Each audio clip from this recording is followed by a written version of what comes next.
Radical third generation AI recognition for body capture and video analysis to generate motion capture rigs is amazing. I was approached by one of the head developers in Radical to do a technical review as a Blender Foundation certified trainer, as well as an experienced 3D rigger and animator. This video will give you insights as how to use the Radical platform, get better mocap captures from your videos, and retarget the rig in Rigify.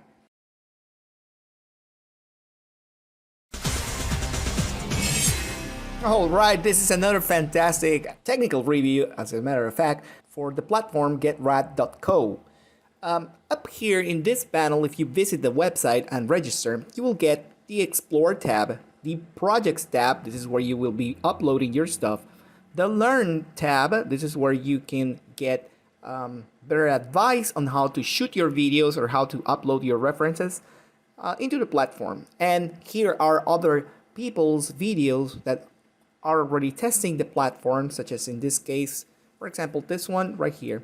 And most of them are presenting the dancing theme, which really puts to the test these platforms. As you can see, direct motion can be captured from the video and then converted into an FBX. My experience in retargeting rigs in Softimage can be useful, as well as creating advanced rigs, and users will be happy to know that these rigs are also compatible with Unity.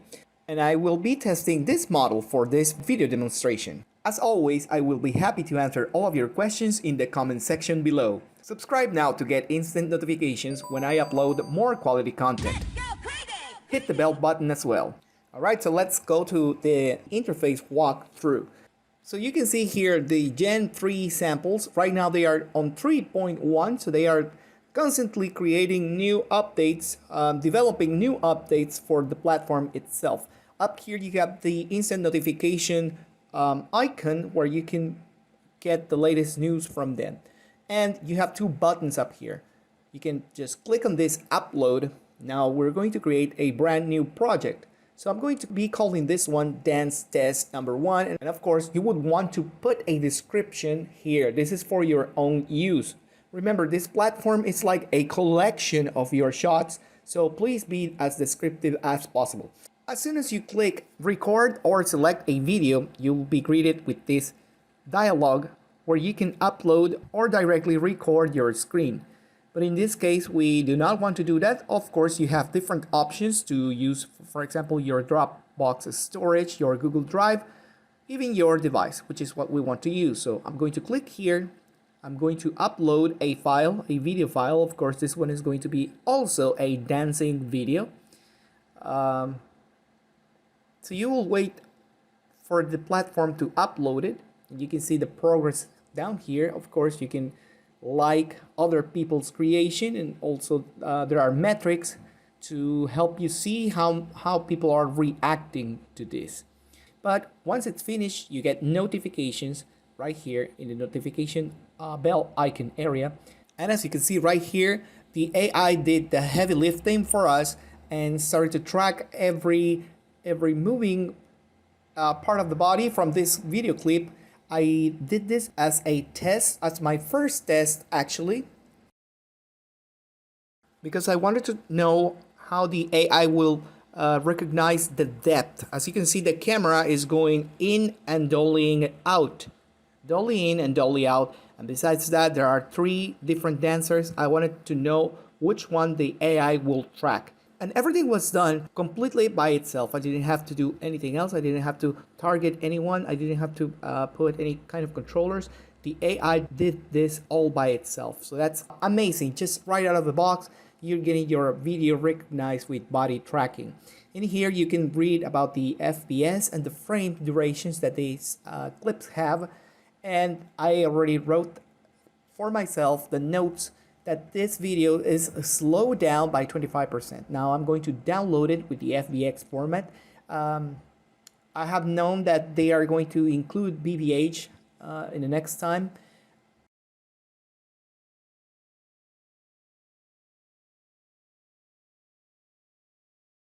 You go back to Blender, now you press F3, type import FBX, target your directory and import your FBX rig.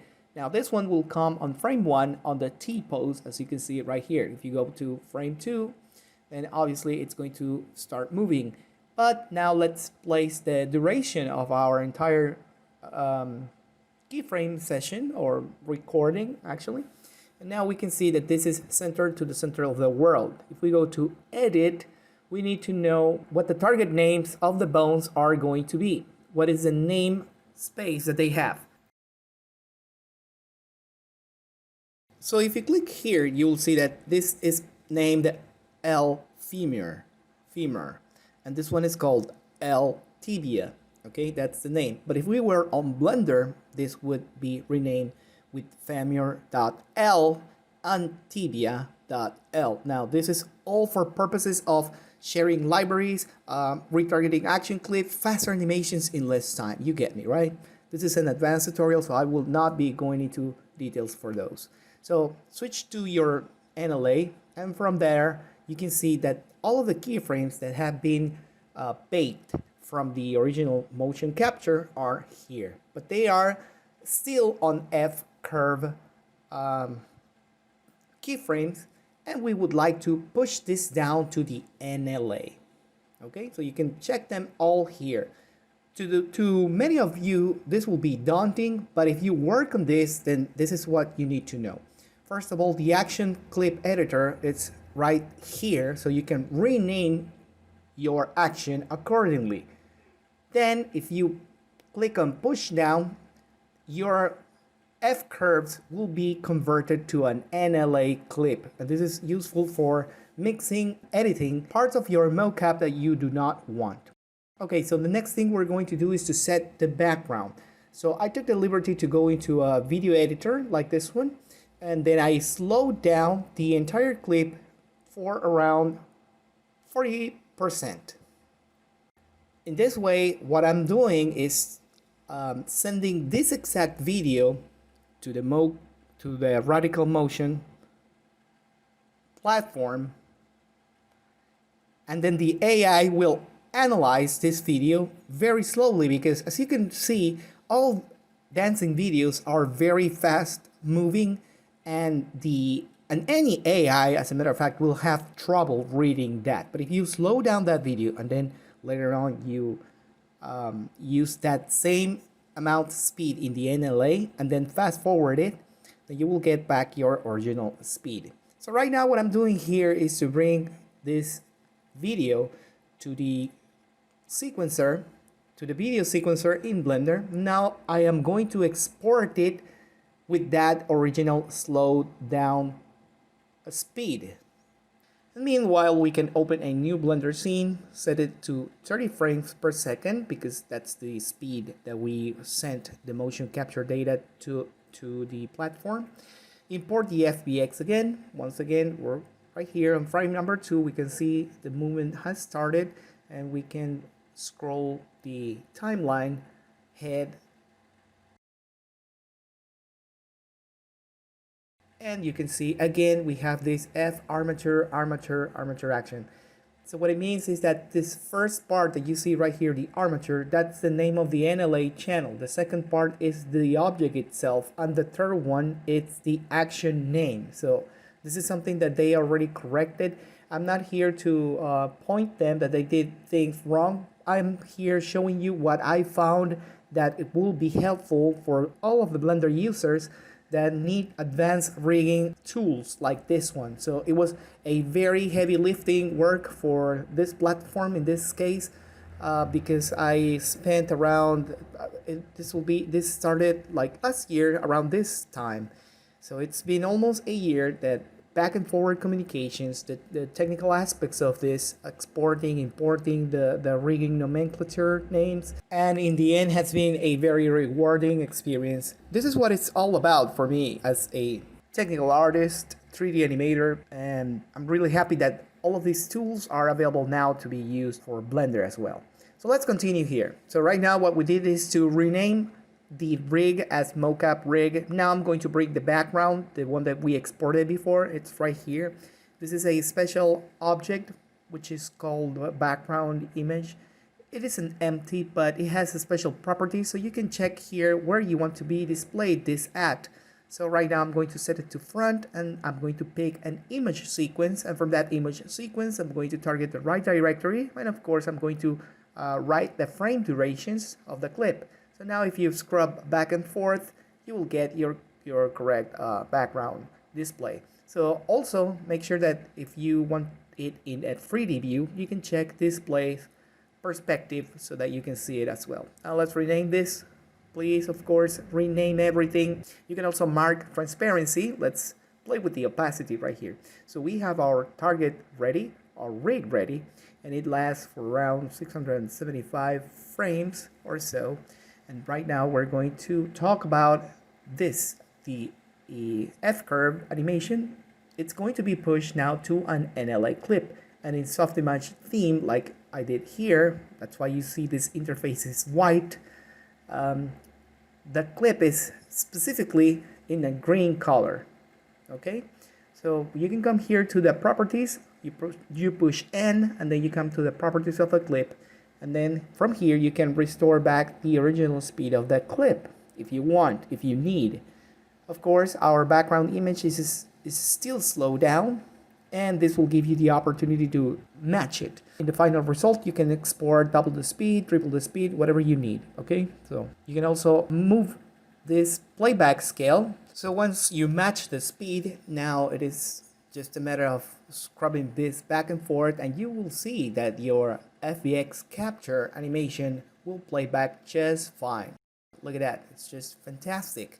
But of course, this was what I call the stress test. What is a stress test? That means that I'm applying to the AI learning whatever I believe it needs to identify in the clip, and I will know that for sure it will do its best to calculate, or rather recalculate, and apply world coordinates or local coordinates to find out where the object is. If you press tab, you will enter your clip, your NLA clip, into editing session, into an editing mode.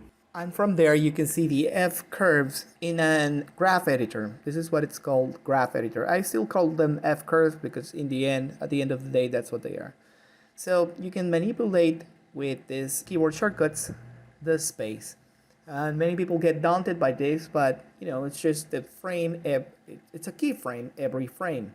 What we see here, it's all of the properties for rotate, translate, and scale. That's why they are identified with specific colors for the X, Y, and Z axis. If you click here, you can filter for all of the transforms.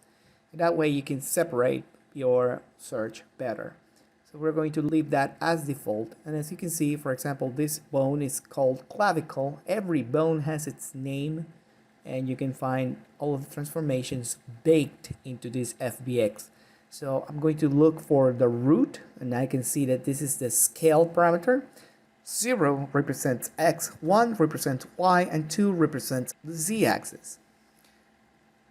And that's how you read the list. Now let's say I'm going to work with this. You press Shift H, and then everything else will be hidden. That's how you're working here. Then you press Home, and then it will automatically zoom to the extent of whatever selection you have. So now we need to find out why this X-axis is sliding, because it's recognizing the wrong axis. Instead of dollying in and then dollying in out, it's just sliding left and right. And this might probably be something related to the axis that the AI solver was using, but no problem. I'm just showing you where you can go to so you can fix this. You can see also these green keys, which mean in between keys. So now we see that the F curve and the NLA clip are two different things, but whenever you click here to push it down, you convert it to an NLA clip, which you can then mix. So let's delete that for now. The topmost clip is the active clip. Now let's go with the second test that I did. And of course, I'm going to be showing you how to tag your rig. In here we have a new video. This one is not slowed down. This one is at normal speed. And as you can see, the stress test here was to find or solve the leg crossing. Why is this important? because when you cross the legs, whenever you're creating a motion, the floor gets into the calculation, and it was very important for me to technically advise what could be possible solutions like floor level recording and other things. I'm not gonna get very detailed into that because they already have the data that they needed. I'm just explaining why this test was important for me to try the platform. So again, this solves pretty much well. Look at that, even the twisting of the ankles works perfectly.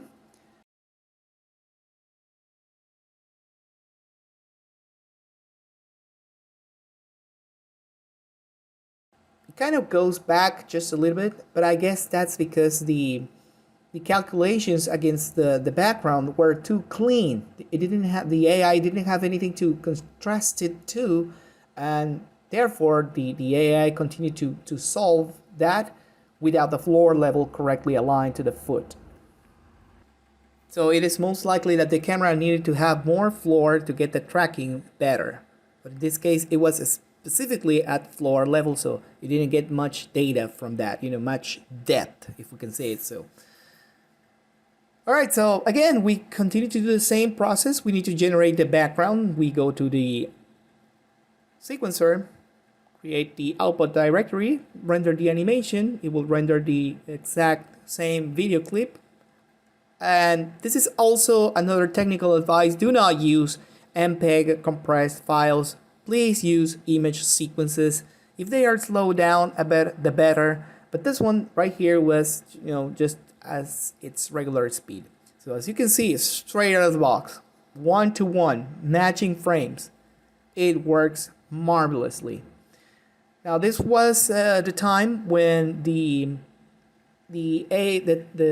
System 3 came out, because the other one was System 2, the AI Generation 2 as they call it, and this one was the solver for Generation 3. Right now they are working, rather the service they are working with, it's 3.1, so it's even better than what you're seeing right now. So this is just amazing. Look at the twisting of the ankles, the twisting of the wrists. And what's nice is that whenever you upload a heavy video, you get an email back saying, your video is ready, you can come to the platform and download it. So right now I'm going to generate controls to work with the Rigify part of this, because you already have the mocap data. Now you need to tag the rig. That is a process that we know of control the bones that we have for the rig and the mocap data that we receive. So as you can see here, the nomenclature for those bones are with the specific bone name plus the suffix .l, which represents the left side. Of course, if you go to the right side, you will find that it's .r. But these are deforming bones, so that means that when you export or you bake, you need to export and bake to these bones. This was the original armature from the meta rig, of course. And then you have the controllers as well. So which one of all of these are you going to bake? Which one of all of these are you going to export? And on top of that, you know that the rig has the IK and FK controllers. So the first thing that I advise you to do is to set the size relationship between your targeted mocap and then your rig. Okay, this is very important to do at the beginning. To continue the IK and FK targeting, we need to set every inverse kinematic control to forward kinematic. Okay, so that's done by clicking just the arm, for example here, and then sliding this slider all the way up to FK. As you can see, now the green controllers take over and then you can manipulate them. Now we're going to add a bone constraint to target this rig that we have over here from this bone that we have over here. So I'm going to copy its rotations and then I'm going to target specifically, not this one, but the forearm. As a matter of fact, it's called the L radius. This one right here, that's the one that we need to be matching. And this one up here, if you move it, then you will see that the rotations will be inherited from the mocap rig. And this one, that's the name of it. And now I'm going to click here. Again, I'm going to apply a copy rotation constraint bone constraint specifically. Remember, this only appears whenever you're on pose mode. And now, as you can see, it's matched accordingly. Now, let's do this for the head. I'm picking up this control now, not the bone. I'm picking that controller. I'm going to select the rig and target the head. The name is the same, so I'm targeting the other rig's head. And from there, I'm copying the rotation, so let's check if it works. Yes, indeed. And you can see also the arm and the clavicle are already working. Now, please do not forget that if you want the neck to be forward kinematic, you need to go to the properties of the Rigify rig, set it up as neck follow and head follow. Okay, so that way every transformation that the original mocap rig will do will be passed on to the rotation value. So let's add another constraint, another copy rotation bone constraint, and let's target the mocap armature, and this time it will be the neck. Let's go with the clavicles, and this one it's more easier to do. Just target the right bone on the mocap armature and everything should be just fine. So I'm going to accelerate this process just a little bit. Okay, the two things that I had most problems with were the rotations on this FBX generated by the platform. This has been already addressed and they have already fixed this, so you will not have any kind of problems with this. But I thought it would be valuable to put it here so that whenever you confront a problem like this, you will first look into the local bone rotations of the mocap rig. So let's continue the process. Of course, the knees need to be set up to forward kinematic as well, the legs. And just like I mentioned before, make sure that all of your bone roll parameters in the original mocap rig are set up to 0 for the original rotation values. And you can then target them from your rig. Otherwise, you will get this. You will get this weird rolling transformation. You will go crazy. You will spend hours, and it will not be a recommendable experience. So just to fix that, you can use local with parent. This is temporarily to fix that kind of problem. You can pause the video and check it out. So again, here I want to set this leg to forward kinematic.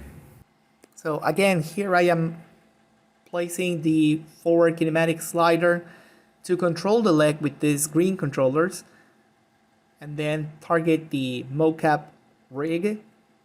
If you do not target it correctly, of course, you can have many distortions on your own Rigify rig, and therefore you need to pay attention to which bones you are targeting. So right now I'm targeting, again, I'm fast forwarding this. Whenever you have 2 or 3 extra toes on the foot, please pick the base one, not the end, pick the base. The previous bones behind or before the end.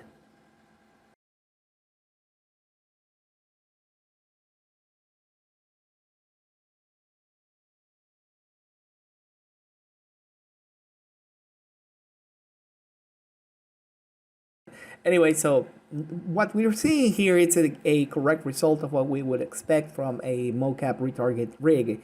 And this is using Rigify, as I mentioned before. Now you know how to do that. It's very easy, but this is the last part. We need to correctly point to the mocap rig using our own COG, center of gravity controller, which in this case is this big box that you see right here. Right now I'm targeting to the left hip, and it kind of works, but this should not be the end result. And I'm going to try to use a child of, so this bone controller will be a child of the upper back, and instead it will give me the correct orientations. Just forget about rotations, uncheck all of those, and just click locations, and then click on set inverse. Once you click set inverse, you will get it back at the right side, and now it is correctly retargeted. Look at that. Don't forget you can use the upper backbone for translations, for copying, or instead being a child of. set it to child off. Look at that. If they jump, it jumps. The upper backbone is driving that transformation. So now let's talk about fixing roll issues. If you play back your timeline, you can see that most of the movements are already matching. But now we need to fix some of the problems that we will encounter. And for that, you need to come here to your deforming rig. Your deforming rig will have your bones set to 0 degrees rolls. And there are also a lot more bones than they were originally on the mocap rig.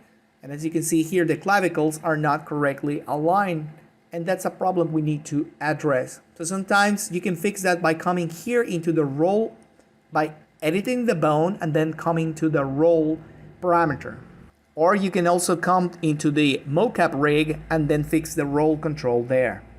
Okay, so all you do is just to come here, check the correct orientation for foot, clavicles, necks, shin, and toes. All right, let's talk about baking the animation. So now you have a completed retargeted mocap to your own rig, to your Rigify rig, but now this does not have any kind of animations at all. It is being driven by all of the constraints, by the copy constraints that we've applied to this. So what we need to do now is to bake the action, and you can do that by pressing F3, bake action.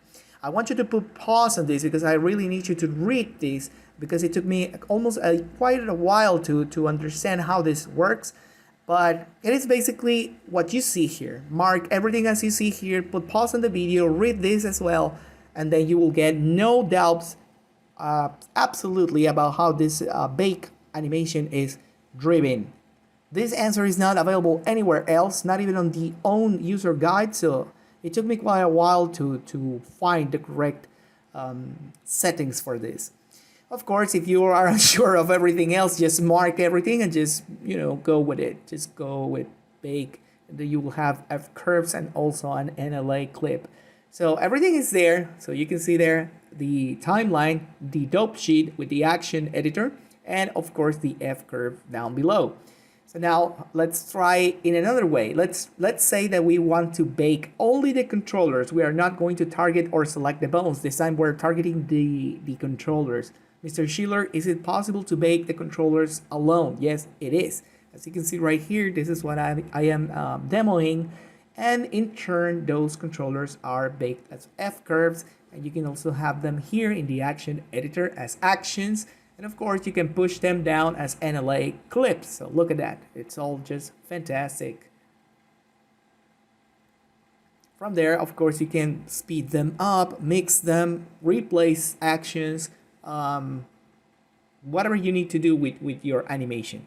Okay, let's address the final step, which is exporting. Again, if you have your rig already working, already retargeted, you already know how to bake, this is all cool. Your Rigify rig presents you these 4 kinematics controllers, which I am going to be showing right here. And the one bone layer that we want to export is not this one, that's the original one. We want to export this one, the blue one that I'm pointing to. This one is the one that has the deformed bone, so you will make sure to select every bone from the deformed bones layer, which are the weights, the vertex weights that your original character or your mesh character is binded to, or has been weighted to, or has been parented to. Okay, so it's very easy to understand with different nomenclatures. So there you have it, that's all. There is no more mysteries about this.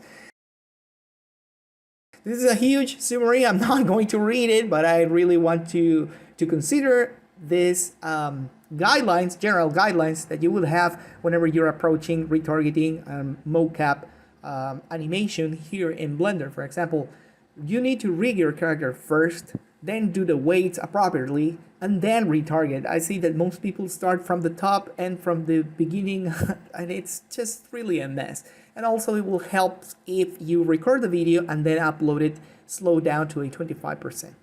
And that's it. I really want to thank Radical for this opportunity that they gave me to really, truthfully try and test everything that they had on the platform. It has been an amazing experience, and I hope you enjoy it too.